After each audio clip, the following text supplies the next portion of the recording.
Alright, I'm compressing some files from my last off-road trip on my PowerBook G4. It's probably the oldest laptop known to man. And the only thing that that the laptop itself is actually powering, because this monitor here has its own power supply over there, is one of these little hard drives. It's a little 500 gig hard drive, which I've got jacked up on bolts so I can get some airflow underneath it.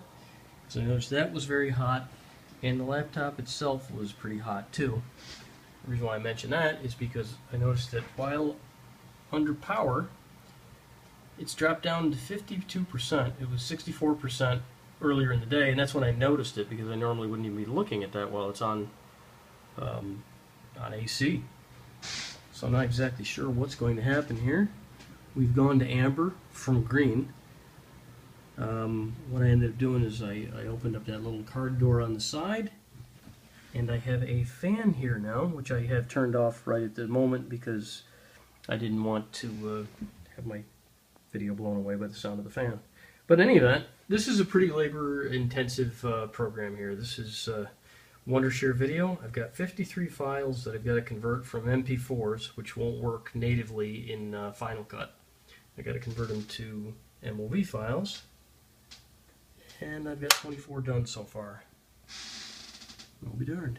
I guess that does shut itself. Interesting. I'll have to open that little door back up again. And let me grab something to stick in there. There. Little chemistry card.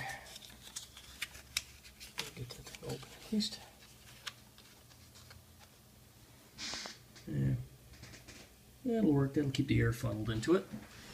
So I'm hoping that I can get as much air into the machine and hopefully cool it down. And I mean, it's right now it's very cool because I've had the fan running for 20 minutes. But I'm not sure. I've never seen that before. And since I put the fan on, it hasn't dropped any. But it was dropping probably about 1 percentage point every 20 minutes. So it was starting to make me just a little bit on the nervous side, because I figured that wasn't gonna work out well for me. But I've never seen that happen before. And I've done a lot of reasonably intensive things on this, as far as like Final Cut rendering and things like that goes. Got it set to shut the computer down after the conversion is completed, because 24 out of 53, my guess is it won't be done by the time I'm out of here at 5. So I'll let this thing shut itself down after, that way it doesn't completely burn up. But I'll leave the fan going. Perfect. Plug that monster back in. I made that especially for this occasion.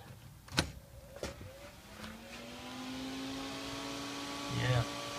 Now you can see why I shut it off for the video. But yeah, if anybody's ever seen that happen before on one of these older G4s, let me know, because it's a new one on me. I've always been at like 99 to 100% power, and it's never moved while it's on an AC brick. And the brick is reading out perfect voltage, so I have no idea what's going on. Hopefully it doesn't dip any lower than 52%.